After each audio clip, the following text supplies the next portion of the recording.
Buenas tardes a todos. Buenas tardes. Damos comienzo a nuestra primera sesión de trabajo de este año. La anterior fue de posesión. Bienvenidos todos. Mil gracias por su asistencia. Señor secretario, tenga la amabilidad de leer el orden del día. El orden del día siguiente, señor presidente: verificación del quórum, lectura de excusas, consideración y aprobación del acta número 01 correspondiente a la sesión del 5 de febrero de 2018, enviada por correo electrónico. Cuarto, informe a la Presidencia de Comunicaciones y Consultas.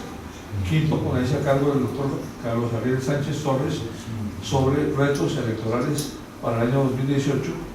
Sexto, proposiciones y proyectos de los señores académicos. Y séptimo, refrigerio. Ese es el orden del día. Muy amable, señor secretario. En discusión del orden del día. Pasamos por favor al punto siguiente. Posesión a la señora doctora Consuelo Acuña como directora de la biblioteca. Por favor, pase acá, doctora. ¿Puede ser? Si así fuera, que la academia y su conciencia se lo premien, y si no, que él y ella se la demanden. Muchas gracias. Presidente, gracias. La revista hemos convenido también, aprovechando la designación de la doctora Liliana Estupiñana Churi como nueva directora, un nuevo programa de realizar la revista. En líneas generales, es muy detallado el plan, pero en líneas generales se lo voy a sintetizar de la siguiente manera. La revista tendrá solamente dos ediciones, una hacia mediados de año y la otra hacia finales de año, con el objeto de darle mayor profundidad a los contenidos y tener artículos más profundos y con miras a una indexación.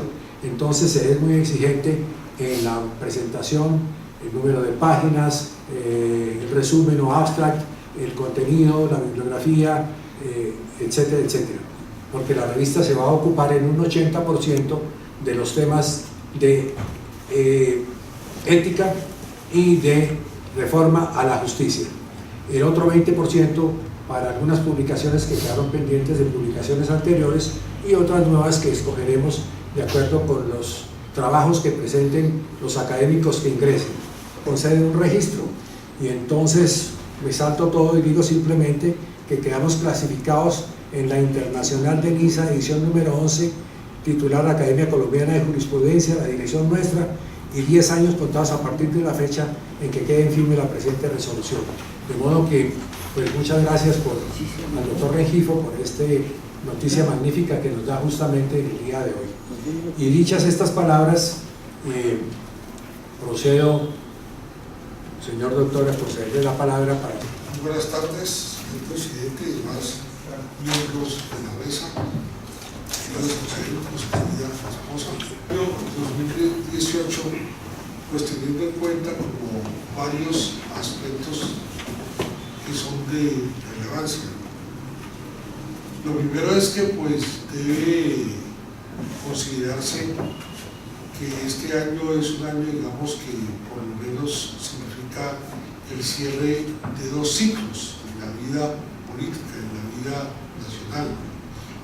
Un primer ciclo corto, digamos, de 16 años, de dos reelecciones. Digamos que históricamente las reelecciones no habían sido exitosas, estas por lo menos fueron efectivas, completaron sus periodos, pues sin entrar ya en consideración que precisamente eso genera unas consecuencias en las oportunidades, en el mismo juego de los partidos y de los candidatos, que es un poco de lo que se ve ahora. Y un ciclo largo, pues que es el que termina con los acuerdos de paz. Es un ciclo pues, de muchos años, desde el año 57, incluso mucho más atrás, desde el cierre del Congreso en 1949. Y esos dos ciclos, tanto el ciclo largo como el ciclo corto de las reelecciones, tienen mucho impacto en lo que tiene que ver con el tema de los partidos y con el tema de los candidatos. indudablemente, pues por lo menos desde el año, prácticamente como del año 90, ningún partido ha podido ganar por sí mismo las elecciones. En el año 94 pues ya Sartre hizo unas conexiones con algunos conservadores, Pastrana hizo lo mismo con algunos liberales, Uribe se eligió sin partido, se recogiendo firmas, pues el partido de la U fue el que crearon y con ese se eligió el presidente Santos y se reeligió. Eso ha sido más o menos lo que ha pasado en materia de los últimos años, pero lo que se ve claramente es que desde hace muchos años los partidos no tienen la capacidad de imponer un candidato presidencial, es decir, de hacerlo presidente. Eso es la gran realidad. Tenemos más de 20 años o 25 años en esa circunstancia, de manera que no nos debe sorprender pues que ahora no tengamos partidos o que la mayoría de los candidatos sean por firmes. Esto mismo pues se ve reflejado en las mismas consecuencias de la reforma política del 2003, una reforma política que buscaba disminuir el número de partidos, pero claro, al disminuir en todo caso el número de partidos, lo único que se hizo fue como disminuir las opciones para avales, y las disminuciones para avales lo que trae es una explosión en candidatos por firmas, y precisamente tanto en las últimas elecciones en las entidades territoriales, alcaldes, gobernadores, pues el 40% eran por firmas, y estas elecciones presidenciales pues también son por firmas. Uno dice, no es que sea extraño, es apenas consecuencia de un proceso que venimos de tiempo atrás, donde los partidos políticos no tienen la suficiente legitimidad pues para proponer un candidato presidencial. De los partidos tradicionales tal vez el Partido Liberal es el único que inscribió, avaló un candidato, el doctor de la Calle, y de resto pues incluso hay partidos que todavía están a la expectativa de ver cómo recogen de todo esto de las firmas, de todo esto de las consultas, recogen un candidato presidencial que sería a 2 o 3 meses de la primera vuelta presidencial. Lo que se ve es que pues incluso los partidos están esperando es qué pasa con los de las firmas, y llaman a los de las firmas a ver si presentan un candidato que tenga una legitimidad, y no al contrario, los partidos no están legitimando los candidatos presidenciales. Pues de otra parte, también se ha visto que lo de los candidatos por firmas tiene unos aspectos que convienen desde el punto de vista político, desde el punto de vista electoral a los candidatos.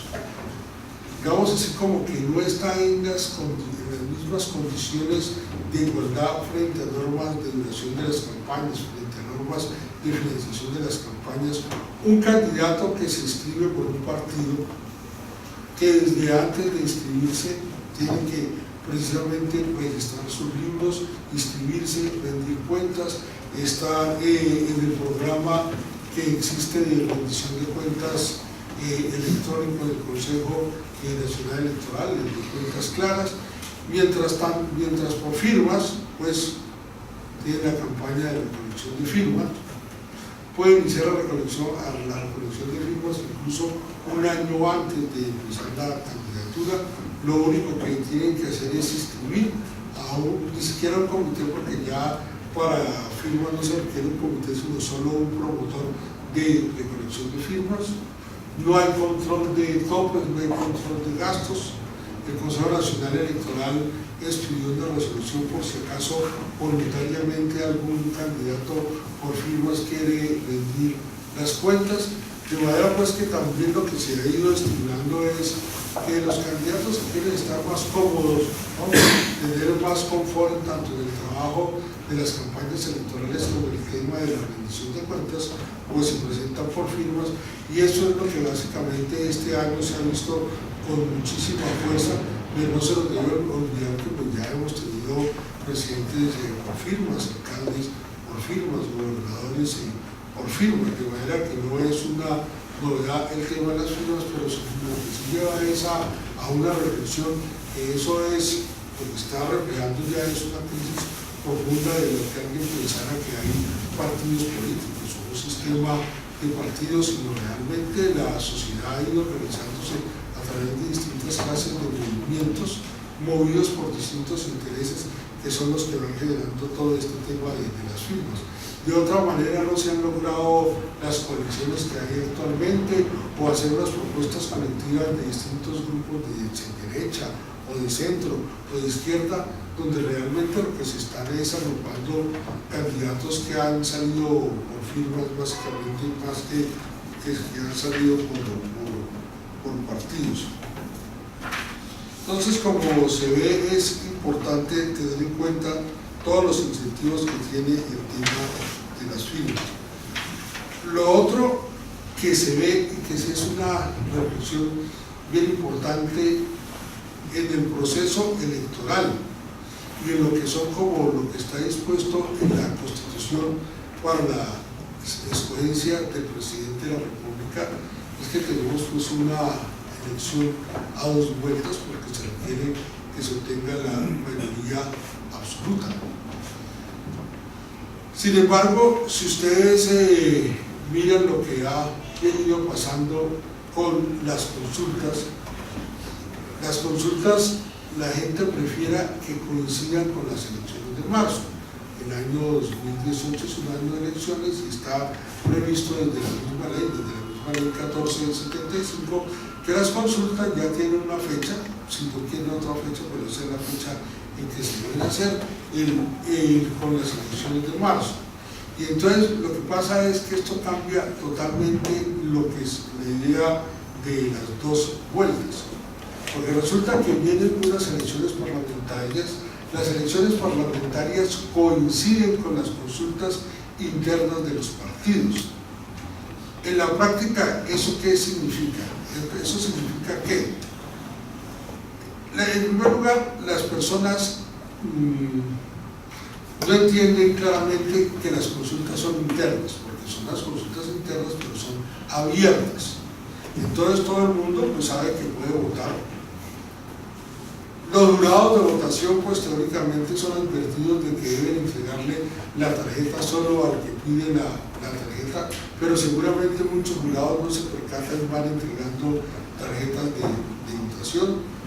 Y de otra parte, también hay bastante posibilidades de manipulación por parte de los jurados de votación, de que pueden entregar una tarjeta o pueden no entregar una tarjeta. Es decir, muchas veces se entregan la tarjeta de la consulta X o no entregan la tarjeta de la consulta Y, y pues todas este tipo de cuestiones están influyendo lo que es tanto las elecciones de marzo, o sea las elecciones parlamentarias, como a su vez, pues indudablemente si alguien fuera a calificar desde el punto de vista de la opinión en el día de hoy, ¿qué es lo importante? La gente está pensando básicamente es en las consultas internas de los partidos, más en lo que es la elección de marzo. Y lo que se juega de la elección de marzo, y eso sí se ve en la actividad política práctica, es que hay alianzas de una cámara de un partido con un senado de otro partido. Yo sé que eso dice que es doble militancia, pero hay vallas que son presentadas de esa manera, de candidatos de un partido con senadores de otro partido, y a su vez un compromiso digamos, del senador o del candidato al Senado o un candidato o un compromiso del representante a la Cámara para a su vez movilizar personas hacia la consulta. Entonces lo que se está viendo es que las consultas son algo muy importante, y lo que se debiera en la práctica, en lugar de que hubiera consulta, pues simplemente hacer las primarias junto con las elecciones parlamentarias, y seguramente eso fortalecería un poco más los partidos sin todas las vueltas que se está dando ahora. ¿Por qué? Porque entonces los candidatos que se presentan a las consultas vienen por firmas. Pues algo, bueno, sí, todo que no, pero digamos, Sierra recogió firmas, Ortega recogió firmas, Petro recogió firmas, Caicedo recogió firmas, es decir, los que están ahí están por firmas. en unas elecciones que son de partidos. Los partidos se hacen presente, ahí hay algunos grupos significativos de ciudadanos, pero no son tan importantes. En la práctica lo que debería era corregirse, digamos, desde el punto de vista electoral, desde el punto de vista de las normas, y que la primera vuelta fuera con las parlamentarias y tratar de fortalecer un poco más los partidos y que ese juego se haga explícito. Se haga explícito es sin considerar tanto lo de las dobles militancias y estas cosas, y hacer las coaliciones transparentes, porque ahora unas son las coaliciones que nosotros vemos y otras los que en la práctica electoral, ¿sí?, de las alianzas de senadores, porque recordemos que tenemos ese voto preferente, ¿no? Todas las listas son de voto preferente. Entonces hay una serie de alianzas que se salen de la perspectiva que tenemos normalmente de alianzas y coaliciones, porque son unas alianzas a nivel ya de Congreso que están pegadas con las consultas internas. Digamos que eso es una realidad que tenemos presente y que hay que considerar hacia el futuro con ese tema. Cuando ya se pasa a ver, bueno, superado el tema de las consultas y de las elecciones de Congreso, queda la primera vuelta presidencial. Y tal como están las cuentas y las encuestas, cuando se le pregunta a los ciudadanos si para Congreso, primero que todo, que si van a votar, prácticamente el 60% de los ciudadanos, el 60% de los ciudadanos y de las ciudadanas no va a votar para el Congreso, simplemente no va a votar. Queda un 40, un 41, 42% de ciudadanos, y dentro de ellos 15, más según las encuestas, el 18% piensan votar en blanco,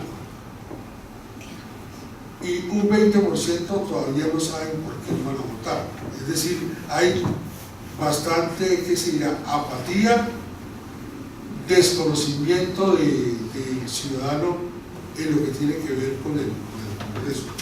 Y si se pasa a las elecciones presidenciales, aquí la participación es un poco más alta, digamos que cercana al 50%, la abstención es como del 50%, pero aquí lo que gana es el voto en blanco. O sea, la gente no solamente no sabe, no responde, sino un 17% también es como voto en blanco, y otro 20% es como no sabe, no responde dentro de los candidatos. Porque además, yo le pregunto hoy a alguien, ¿usted le puede decir a alguien cuáles son los candidatos? No, porque todavía no se han inscrito. Todos tenemos muchos candidatos, hay muchas personas que son candidatos, candidatas en la baraja, pero en la práctica no hay inscripciones, ¿no? Y están dentro del juego de los candidatos presidenciales.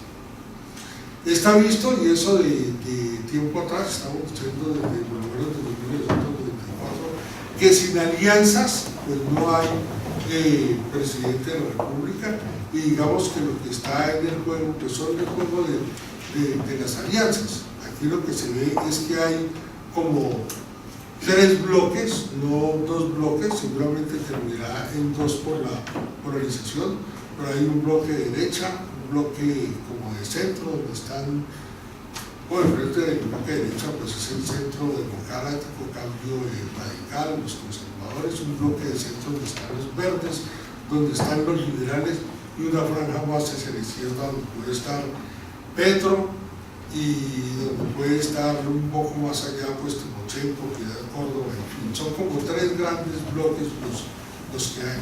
Y lo que se ve es que pues día a día, y sobre todo me imagino después del 11 de marzo que se sepa quiénes son los candidatos, pues la tendencia será a la polarización, porque eso ha sido la tendencia de los últimos años, ¿no? La tendencia de todas las elecciones es que finalmente, incluso ya para la primera vuelta, se nota la polarización, y se sabe siempre que va a haber 2 que tienen que despegar, y esos son los que van a polarizar.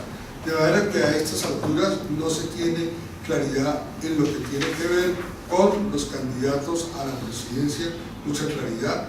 Lo que sí se sabe del Congreso es que, salvo las bajas que hay en el partido de la U, los resultados no se ven con con mucho cambio. Puede que no se presente el senador Robledo o Claudia López, puede que no se presente, pero en todo caso los partidos estos conservan sus fuerzas más o menos relativas para alcanzar el umbral y sacar 5 o 6 senadores. Eso es lo que se ve más o menos. El partido de la UCI pues tendrá bajas por los distintos problemas que ha tenido de ese orden, pero siempre se ve dentro de las preferencias de los partidos. El Partido Centro Democrático, esto era el 2 de febrero con el 15.6, el Partido Alianza Verde 8.7, el Partido Liberal 8.5, el Partido Cambio Radical 6%, el Partido Polo Democrático 5.3, el Partido de la U 5.2, el Partido Conservador 3.5, Partido de la Esencia 2.1, el MIRA 1.8, Opción Ciudadana 1.3, Partido FARC 2, y luego vienen distintas minorías. Si se suman los grupos que vemos de derecha y de izquierda, sin incluir en la suma, digamos, los que no están todavía tomando decisiones, como el Partido MIRA, el Partido Opción Ciudadana y el Partido de la U, las fuerzas son muy parejas, porque da en la derecha en fuerzas parlamentarias, sin las definiciones de los partidos que hemos mencionado, da el 25.1, y en el lado de la izquierda, al otro lado, da el 24.6%. Es decir, que si alguien ve el tema desde los votos del Congreso, que en la práctica son votos de maquinaria, las fuerzas están muy parejas, pues faltando aún definiciones del punto. Hay otro tema que hay que destacar, y es que el tema de la paz, de la implementación de los acuerdos de paz, le interesa solamente al 4.2% de la población. La gente le interesa la educación, le interesa la salud, le interesa el empleo, con cifras de 2 dígitos. En cambio, la lucha contra la corrupción, 7.7, la seguridad, 6.3, la reducción de la pobreza, 5.7, la familia, el 4.3. Lo otro que uno ve es, claro, la gente o no está interesada o no sabe, no responde, pues porque sí hay como una brecha entre lo que la gente le duele en el bolsillo. Obviamente, cuando sube el costo de la vida y hay más desempleo, la gente espera que el Estado eduque más a los hijos, que asuma gastos de la salud, que colabore en el tema del empleo. Y los temas a veces están por otro lado, no están por el lado del sí y el no. O sea, yo llamo tesis particulares que el sí y el no es lo que va a definir este tema, sino los temas significativos que vienen por el bolsillo de la gente. Por último, en estos tiempos tecnológicos se habla mucho de las democracias, los partidos, las elecciones están amenazadas por hackers.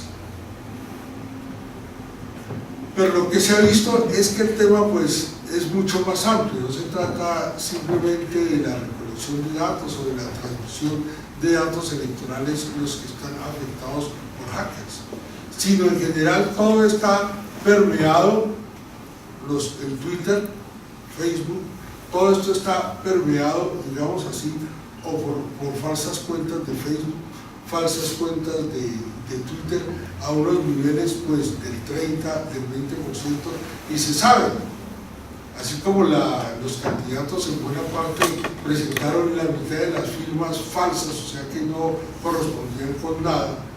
Parecía muy importante decir 4 millones de firmas y se dieron 2 firmas. Todo eso se refleja también en este tema de las cuentas.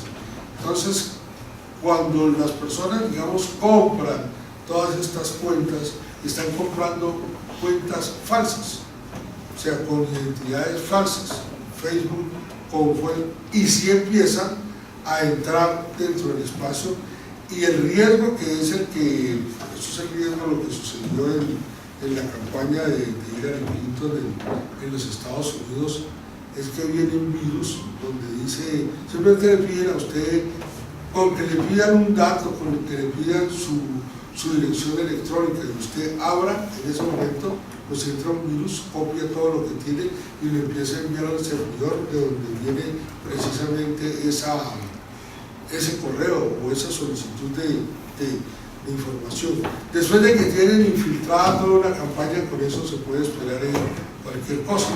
Porque si precisamente se ha dicho en estos días que las campañas, las redes son muy importantes, pues indudablemente las redes muy importantes. Luego, si se infiltra y se tiene información de las campañas, pues no volverá a pasar lo que pasó en el Watergate, ¿no? Que era allanar ilegalmente una campaña para obtener información. Con este sistema se obtiene toda la información.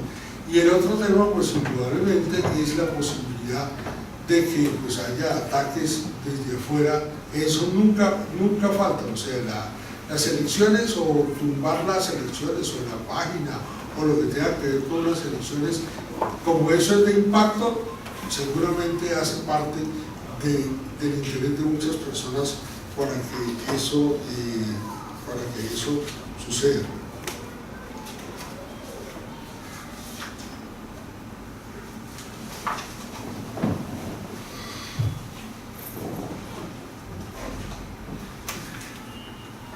Asimismo, y ya pues con esto ya para terminar pues el perjuicio de las preguntas y las inquietudes, indudablemente pues todavía nuestro sistema electoral presenta posibilidades de fraude, eso nunca han faltado, o sea, posibilidades de fraude que tienen que ver con precisamente en la medida en que se han hecho bastantes avances electrónicos, es posible que, por ejemplo, instituciones de ciudadanos puedan ser atacadas.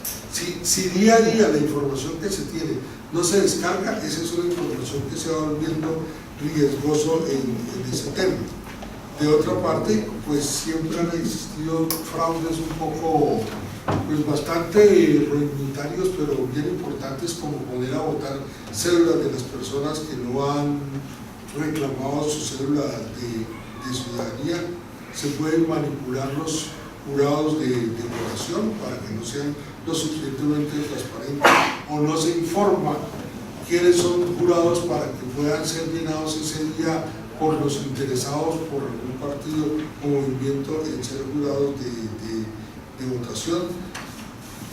Por ejemplo, para este tema de las consultas se manipula mucho lo de las tarjetas, no entregar tarjetas de un partido o de un movimiento político, de manera pues que todavía se quedan algunos flancos y algunas posibilidades desde el punto de vista del fraude electoral.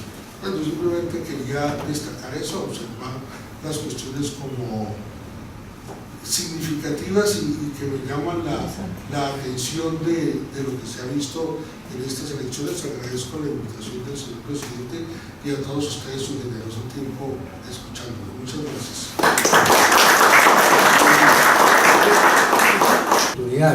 Estamos a unos 20 y tantos días de la elección de cuerpos congresionales y lo que está diciendo es de mucha importancia, de modo que para un público tan selecto y tan interesado en los temas que nos afectan a todos, pienso que es de vital interés este tema. Y dicha esas cortas palabras, quiero felicitar al doctor exposición muy cuidadosa y muy seria, y concedo la palabra a las personas que la soliciten y en el orden en que lo vayan haciendo, para que hagan las preguntas muy concretas que deseen hacer. Tiene la palabra, doctor Cesario. Muchas gracias, presidente. Sí, yo quería hacerle dos preguntas al doctor Carlos Ariel, manifestándole la complacencia.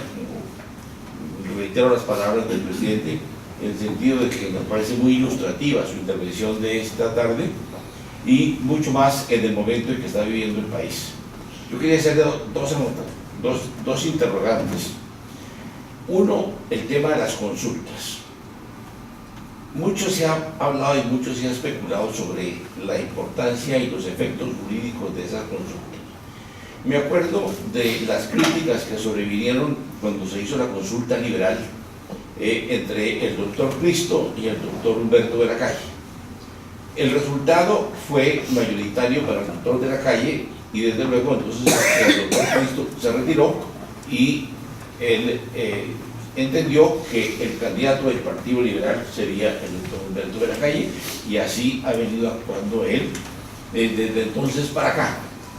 Hubo unas críticas respecto de los costos, bueno, son cosas relativas, pero ahora vienen dos consultas muy importantes, una entre el doctor Petro y el doctor Caicedo, y otra entre los miembros del Centro Democrático, en el cual estarían el señor Iván Duque, el señor Ordóñez y la señora Marta Lucía Rodríguez. La pregunta es esta: en esta oportunidad va a ser diferente posible de lo que ocurrió cuando se hizo la consulta liberal, porque yo pienso que en la consulta liberal quizá, si no fueron la totalidad, la mayoría de las personas que votaron por uno u otro candidato fueron de esta opción liberal. Ahora se puede votar por cualquiera.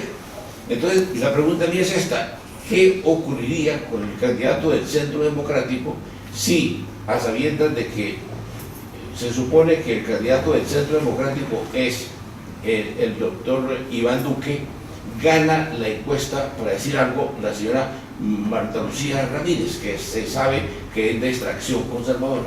Significaría que entonces que el Centro Democrático tendría la candidatura de ella entonces, y lo mismo pasaría con la del señor Petro y la del señor Caicedo. Obviamente allí esto es diferente porque la cantidad de apoyo es mayoritario en un porcentaje elevadísimo frente a Petro, porque entiendo que el señor Caicedo, que fue alcalde de Santa Marta, pues no tiene la cantidad de votos que podría tener el señor Petro. Entonces, más que todo, la pregunta es esta: y todas las personas de los diferentes partidos pueden pedirle en la mesa respectiva: deme el tarjetón porque yo quiero votar por la consulta liberal del Centro Democrático, o deme el tarjetón para votar por la de Petro y Caicedo. ¿Qué ocurriría en ese caso si ganara, por ejemplo, en el ejemplo que le pongo, la señora Marta Lucía? ¿Iría el Centro Democrático, tendría que aceptar que esa es la candidatura de ese grupo? Bueno, yo recuerdo que hace más o menos un mes fue el Centro Democrático el que llevó a los candidatos. O sea, digamos que las consultas internas son de los partidos. El único partido que hay ahí es el Centro Democrático. Nosotros son dos candidatos por firmas que accedieron, porque todavía son candidatos con firmas, pero no se han inscrito, ¿no? Digamos que tienen la capacidad jurídica de ser candidatos, pero no son candidatos. Entonces ellos accedieron a la consulta del Centro Democrático, y el que salga ganador se le reconocerá, será como el candidato del Centro Democrático, porque esa consulta fue inscrita. Yo creo que eso fue en la registraduría distrital, se fueron inscritos como los candidatos de la consulta del Centro Democrático, y la ley sí dice que las consultas son vinculantes, es decir, ninguno de los que está ahí puede salir a decir que ya no es candidato, o no puede decir el Centro Democrático que ni A ni B ni C es su candidato. El caso, digamos, de la consulta de Petro y de Caicedo, los dos son candidatos por firmas, ¿sí? Ahí sí me rajo, pero me imagino que Colombia Humana hizo una coalición con Caicedo, y en esa coalición, ¿sí?, fue que presentaron a la registraduría la consulta para escoger candidato. Ahí lo que se dice es que mientras de pronto en la consulta del Centro Democrático sí existe la voluntad de que salga un candidato, en la otra no existe la voluntad de sacar un candidato, sino de mostrar que van a sacar más de 2 millones de votos, porque con 2 millones de votos pues dicen a la gente: es que nosotros sí existimos, más o menos como lo que dicen, porque se sabe que tiene los votos es Petro. Muy bien, muchas gracias. Y la otra pregunta es esta: desde hace tiempo se ha venido hablando de el voto electrónico. El país, y usted pues fue durante un buen tiempo registrador nacional del Estado Civil y cumplió una labor muy importante, no hay la menor duda. Pero, ¿qué seguridades existen para evitar justamente el fraude mediante el voto electrónico y por qué Colombia no se ha puesto al orden del día frente a esta iniciativa. El voto electrónico lo que logra es reemplazar a los jurados, ¿sí? O sea, lo que se hace es una urna electrónica y los jurados de votación no van a escrutar, va simplemente la máquina a escrutar. Y lo segundo, algo que sí funciona aquí, aunque no en todas las veces, que es la biometría. Los jurados tienen dos funciones: identificar al ciudadano con la cédula, ahora lo pueden hacer con biometría y hacer el escrutinio de mesa. El voto electrónico lo que evita es el escrutinio de mesa. Cuando yo estuve en la registraduría por mandato de la ley, se hicieron como unas casi 40 reuniones que mandó la ley para el voto electrónico, y nunca lo que se pudo, se escogieron los municipios y se ordenó hacer una prueba piloto, pero la prueba piloto vale un dinero, valía como 75.000 millones de pesos hacer una prueba piloto, porque usted no puede probar un solo tipo de máquina. Hay muchas máquinas de voto electrónica, unas que le expiden el voto, otras que leen el voto, otras que son sin papel, tecleando, unas que funcionan con máquinas estilo como cajero automático, otras que funcionan estilo laptop, o sea, un portátil. Es decir, habiendo tantas modalidades, había que probarlas. Realmente, ya mi opinión particular es que hoy casi todas esas tecnologías quedan desueltas rápidamente, porque hay mucha desconfianza. Todo lo electrónico deja una traza, porque pues va, ¿cómo se dice? El impulso electrónico es leíble, y por eso en Alemania y en Holanda desmontaron el voto electrónico, porque se podía leer por quién votaba, haciéndole seguimiento a la pulsación electrónica de la marcación que hacían las personas, y eso lo desmontaron. Realmente aquí en Colombia, con los avances que hay, y sobre todo porque se puede identificar a los ciudadanos, sería mucho más fácil que las personas habilitaran muchísimas clases de máquina y las utilizaran para votar teniendo identificada la persona. El problema es ponerse de acuerdo qué clases de máquinas van a hacerse para eso, y el lector de huella, porque tiene que ser un lector que supere el 95% de confiabilidad. Son dos temas de calidad. Como hicieron los notarios, buscaron un lector de huella de bastante confiabilidad, pues para que eso no les pegara, para que sí les lea la maquinita.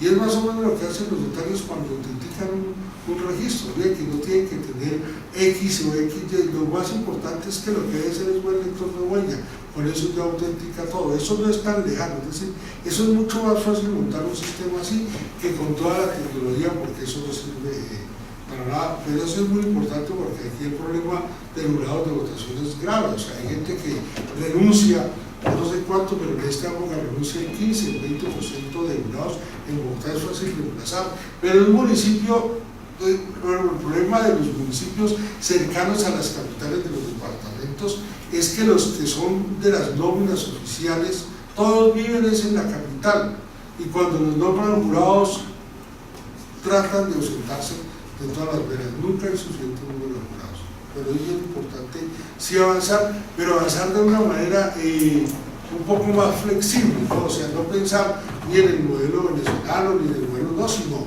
pues ver las experiencias que se han hecho aquí electrónicamente y de comunicación electrónica de datos. Muchas gracias. Tiene la palabra. Muchas gracias, señor presidente. Un poco en el mismo sentido de la primera pregunta del doctor Rocha, me llama la atención que, de acuerdo a lo que usted presentaba, me da la impresión que lo de las consultas fue diseñado para un esquema absolutamente partidista. Y en este momento en que, porque el único control que hay es el de todas las consultas al tiempo, entonces como solo se puede votar por una consulta, cada cual vota por la de su interés. Y en eso, bajo un esquema partidista, el esquema sería claro. Pero ahora con las firmas, ¿cuál sería la opción para evitar el efecto Noemí de las elecciones pasadas? Lo que pasa es que usted tiene razón, pero eso significaría hacer las consultas un solo día, como es en Argentina, y solo son obligatorias. O que las consultas ¿sí? Fueran las elecciones al Congreso como es en Chile. Entonces en Chile las consultas se hacen con la elección al Congreso, entonces todo el mundo sale y vota y todo el mundo ya va alineado con sus grupos políticos. Y eso que en Chile hay fragmentación política, que mientras aquí tenemos la fragmentación política hace bastantes años, ellos apenas están estrenando la fragmentación política, ¿no? O sea, apenas, los argentinos, pues, en un solo día son las consultas. Aquí es que escasamente el único día de consultas que dice la ley es este. Pero además la Corte Constitucional, a raíz de la 1475, amplió al concepto de partido lo que son los grupos significativos de ciudadanos por firmas, prácticamente están equiparados a partidos en la ley 1475. Y por eso cuando se habla de consultas interpartidistas, no es interpartidista solo de partidos, sino de interpartidistas con grupos significativos de ciudadanos, porque realmente la consulta de Petro y Caicedo es una consulta inter dos grupos significativos de ciudadanos. ¿Sí? Y claro, estoy de acuerdo, eso estaba hecho para que todos los partidos hubieran participado en la misma fecha, pero eso no está dicho en la ley. Tiene la palabra, doctor. Doctor Carlos Ariel, pues, siguiendo en la línea de las inquietudes sobre las reglas de la consulta y su incidencia en el momento político en el que estamos, me pregunto si en algún escenario de interpretación de los resultados de las consultas que se avecinan el 11 de marzo, pudiera pensarse en la conveniencia de que hubiera alianzas que pudiesen llevar a que el que haya ganado o alguno de los que haya ganado en el debate del 11 de marzo quisiera aliarse con algún otro candidato que no estuvo en esa consulta. ¿Eso sería posible? Y lo pongo como en un hipotético de cifras. Si la consulta del Centro Democrático con estos otros dos candidatos por firmas resultase tener un resultado en votos inferior al del otro posible ganador de la consulta de la izquierda, probablemente habría un incentivo para unirse con otros movimientos de centro-derecha. ¿Cómo lo ve usted a la luz de las reglas? Un articulista este fin de semana en El Tiempo decía, muy probable, porque cuando yo participo en una consulta de partido, tengo que quedarme dentro del partido, ir hasta el evento electoral, y si no lo hago me toca pagar los costos de la consulta, que no son menores.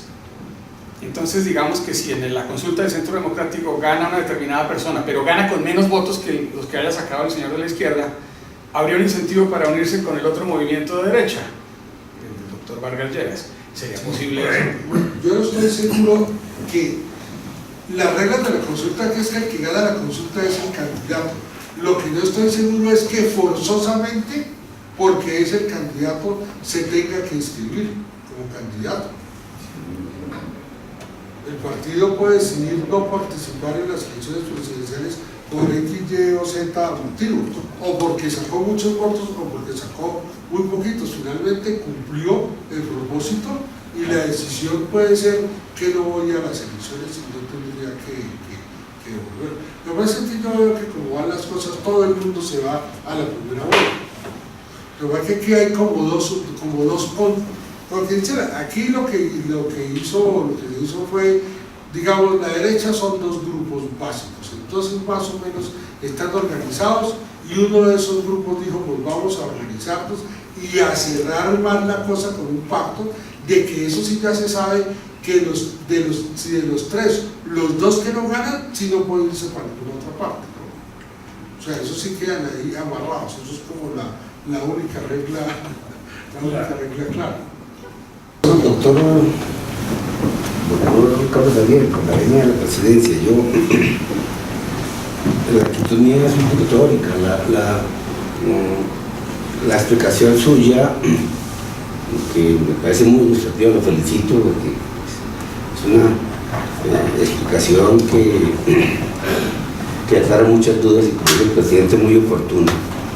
Supone tal vez que digamos el eje de la democracia son los partidos políticos. Una tesis que ya está. La pregunta mía supondría que de pronto esa tesis, que ha sido una tesis mayoritaria, la democracia sin partidos políticos, pues no sería democracia, y la oigo mucho, el presidente de la República la expresa muy a menudo, y bueno, muchas personas. A mí me da la impresión de que todo este problema de la participación, de la ausencia, de la alta abstención frente a consultas y frente a elecciones de otra naturaleza, obedece a que el tránsito de la democracia representativa a la democracia de participación ha vuelto casi innecesarios a los estamentos representativos, y los que más se afectan en esa materia son los partidos políticos, porque hay estamentos representativos como el Congreso, cuya presencia institucional es clave para el Estado de Derecho, pero los partidos políticos pues son los organismos representativos que más se afectan con eso. ¿Cómo podría pensarse en fortalecer una especie de democracia de ciudadanos, no de partidos políticos, sino de ciudadanos, de manera que por esa vía se recupere o se superen los problemas inherentes a la abstención? Digamos, uno diría que globalmente se pasó como de unos partidos que tenían movimientos internacionales, que era internacional socialista, que internacionales conservadores, se pasó a que eso sí, la globalización acabó básicamente con la teoría política, ¿no? Porque en todas partes hay lo mismo: economía del mercado, libre competencia, los problemas de inmigración, los problemas de desempleo. Esa es una, digamos, realidad global, y eso se ha visto pues que de hecho la gente vota por Trump, o por ejemplo Hillary ganó las elecciones, estas cosas, pero las encuestas decían que si Sanders se hubiera lanzado, sí le hubiera ganado a Trump, porque totalmente tiene un discurso agresivo desde la izquierda, ¿no? Entonces, un discurso agresivo desde la izquierda, no se sabe cuáles son las consecuencias, pero es como que dice la contrapartida a un discurso agresivo desde la derecha. Pero fíjense que son temas de orden personal, ¿no? O sea, son como personalismo. Entonces, lo que está claro en Colombia es que aunque las elecciones, aunque un presidente no lo elija un partido, para poder gobernar sí necesita del Congreso. ¿Sí? Y el Congreso sí es de alguna manera partidista. Puede ser fragmentado en distintos partidos, no puede ser pluripartidista, porque actualmente hay como 10 partidos, digamos, representados en el Congreso, más o menos, pero ahí están los partidos y en todo caso ahí están las bancadas, ¿no? O sea, como que el juego que se tiene ahí es: yo me lanzo por consultas, por firmas, y claro, hay una opinión, porque yo sí estoy seguro que van a salir menos votos que firmas. De todos los que se lanzaron van a salir por lo menos de esos. Entonces ahí ya quiere decir que estaban utilizando las firmas como simplemente como una pantomima ahí de como si yo me lanzo, a ese saco 2 millones, más o menos es lo mismo. Entonces, pero ya a la hora incluso de la segunda vuelta, ¿con quién hacen las alianzas? Las alianzas son con los partidos, comillas, maquinaria. Y el que no tenga los partidos no tiene la maquinaria, porque los partidos sí están en capacidad de movilizar gente permanentemente, con unos costos obviamente, pero el día de elecciones los que movilizan son las maquinarias de los partidos. O sea, la gente voluntariamente no sale a votar, tanto así que, por ejemplo, a veces, creo que en el 2010 hubo más votos en la primera vuelta que en la segunda vuelta. Como ya se sabía que era Santos, ya todo el mundo quedó tranquilo y en la segunda vuelta no fueron a votar. Cosa distinta que en las elecciones del 2014, donde hubo más votos en la segunda vuelta que en la primera vuelta. ¿Y quiénes pusieron esos votos? Ustedes han visto los resultados, ¿no? Los pusieron en Barranquilla, los conservadores, ¿sí? Y así sucesivamente se fueron viendo donde los pusieron aquí en Bogotá. La izquierda de Bogotá puso los votos, o sea, Clara Petro, pues porque querían el tema de la paz. Ahí en ese momento es que aparecen los partidos, pero en realidad sí hay, bueno, yo creo que hay como hay algo que hay que arreglar o en las consultas o en la primera vuelta presidencial para procurar que ahí también haya partidos, por débiles que sean, porque es que lo otro sí ya es un espectáculo, porque lo de las firmas cuesta plata, todo eso es con plata, ¿no? Todo eso no es, de hecho, todo el fenómeno de la participación no es simplemente un fenómeno de opinión, porque encauzar esa opinión vale plata. Cada firma vale, y eso vale una plata. ¿Alguna otra pregunta? Tiene la palabra el doctor Rodríguez. El doctor Carlos Ariel, además de felicitarlo, como siempre, claro y pertinente. Le pregunto al señor director de Guarú.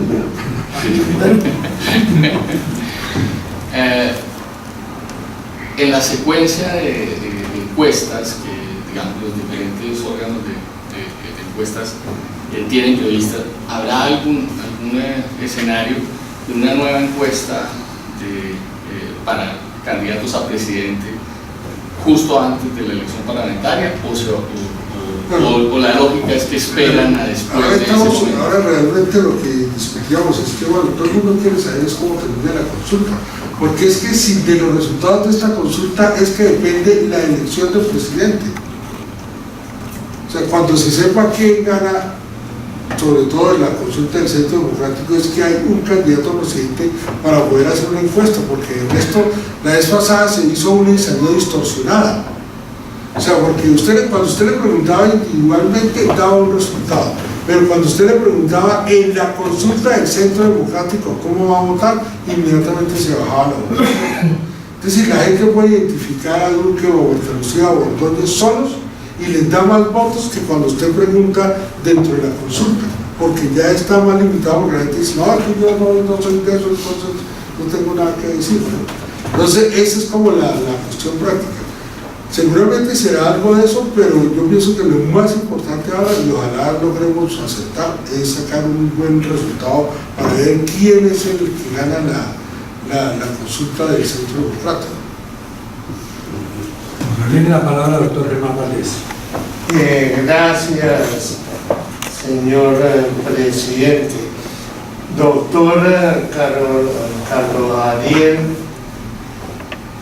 primero, mil gracias por su información y sus aportes. Segundo, usted dio unos datos más o menos cómo serían las votaciones en caso de que fueran en estos días, y tuvo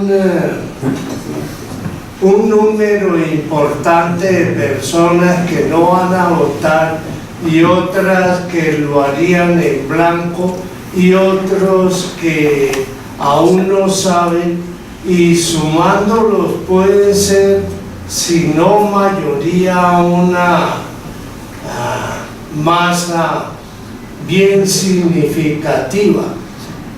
En el hipotético triunfo de un voto en blanco, ¿cuál sería el efecto? El voto en blanco, lo que terminó diciendo la Corte, la reacción original del voto en blanco más o menos permitiría una lectura exegética, decir que con un voto en blanco simplemente mayoritario relativamente como es hoy, que hay un 18% que quiere votar en blanco, 19%. Pero la Corte ya cuando decidió sobre la 1475 que traía esa discusión, dijo que requería la mayoría absoluta de los votos válidos, o sea, la mitad más uno de los votos. O sea, como que dice, el voto en blanco tiene que ser la mitad más una de los votos válidos, y eso es una cuestión muy, muy difícil. Realmente, pues de otra manera, y la idea original del voto en blanco es que fuera mayoría relativa, no tanto pensando en estas elecciones nacionales, sino es que en las elecciones locales, donde todas son elecciones de minorías, por lo que no hay balotaje.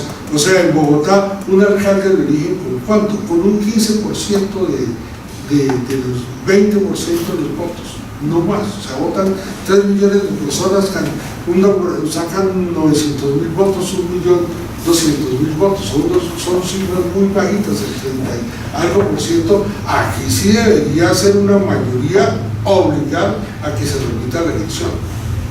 No se pensaba en unas elecciones nacionales donde se requiere, pero para Congreso sí, seguramente sí quedaría el voto en blanco, como está hoy la cuestión, donde los que no votan decidieran votar en blanco, sí voltean totalmente la mayoría.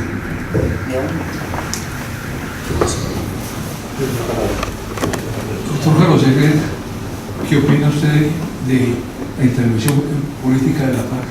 ¿La intervención política? De la FARC. Yo lo que entiendo es que el acuerdo de paz se hizo para que intervinieran en política. O sea, del partido, como partido FARC, esa es lo que se pactó. Y que pasen por la JEP. Ya eso es distinto, ya la participación de los candidatos. Si los candidatos de la paz, pues terminó diciendo que la misma Corte Constitucional que fueron a la JEP antes de ser candidatos, o sea, antes de inscribirse y desaparecer las cosas. Lo que pasa es que ahí sí, de nuevo, creo que la opinión es la que va a juzgar e incluso ahí condenar. Los resultados se verán, porque de hecho un candidato se lanza es para tener opinión. Si realmente a la gente no le gusta que hayan pasado por la JEP, en vez de lanzar otro tipo de candidatos que no tuvieron problemas de ese tipo, pues bueno, la opinión castigará. En todo caso, no son altos los porcentajes que sacan. ¿Alguna otra pregunta? Dígalo. Gracias, presidente. Doctor Carlos Javier, por supuesto, recurriendo a su conocimiento y a su experiencia en el manejo de estos temas electorales, en toda esta complejidad en la que estamos observando, se ha hablado muy poco acerca de la forma de contrarrestar las prácticas políticas desleales, corruptas, degradantes del fenómeno político en Colombia, que son muchas. El país no ha escuchado ni siquiera en esos términos cuáles podrían ser en las circunstancias actuales instrumentos o mecanismos que pudiesen contribuir a decantar la transparencia de todos estos fenómenos que se siguen dando a lo largo de todo el territorio nacional. ¿Cuál sería su opinión allí sobre el tema? Recientemente aprobaron una ley que es la 1864, sí, donde hay una serie de conductas que son todas delictivas, que tienen que ver con instituciones de transhumancia, coerción al elector, compra de votos, una cantidad de inscribirse estando inhabilitado, una serie de bastantes prácticas. A su vez, han capacitado un grupo muy importante de funcionarios de la Fiscalía, precisamente para que estén al frente de todos esos delitos. Desde la anterior reforma a la Fiscalía crearon una Fiscalía delegada para asuntos electorales, o sea, eso debe llevar unos 6 años más o menos, como la creación de una Fiscalía delegada en asuntos electorales. Es decir, que desde el punto de vista de la Fiscalía, pues tienen normas y más o menos se ha hecho el equipo. Lo que pasa es que, claro, hay desentía de elecciones, entre 15 millones o más que pueden salir a votar. En las elecciones del alcalde votan casi 20 millones de personas. La cantidad de posibilidades de fraude que hay que son bastante grandes. Y además, bueno, que no mueven la plata en efectivo, no la van a mover ese día, pero la pueden mover 8 días antes, ¿no? O sea, en realidad eso es una cuestión bien difícil. La verdad que ningún país del mundo ha podido con ese tema, y entonces se han hecho como hicieron en Estados Unidos, ¿no? Que allá no hay topes de las campañas ni topes de donaciones. Allá hubo, y como eso nadie pudo controlar ese tema, lo que decidieron es decir que eso es un tema de la libertad de las personas, que el que quiere dar plata que dé y el que no quiere dar plata que no dé. O sea, se llega, cuando se pierde el control se toma ese tema, pero indudablemente que en Estados Unidos, donde hay gente riquísima, es lo mismo que aquí. 2 o 3 personas con mucho dinero pueden totalmente controlar la elección. ¿Alguna otra pregunta? No viéndola, yo quiero hacerle una muy respetuosa. Usted habló del hackeo. ¿Cómo ve ese peligro para que influya en estas elecciones y también en las presidenciales?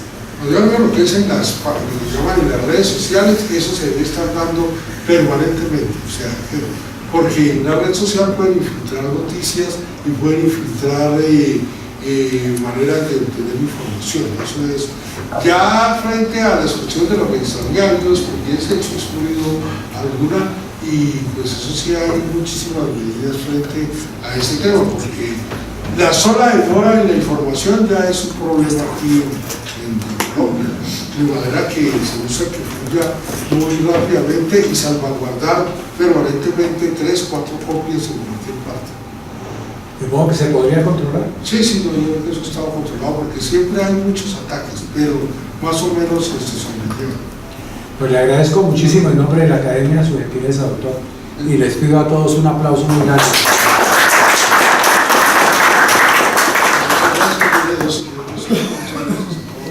Señor secretario, por favor, continuamos el orden del día.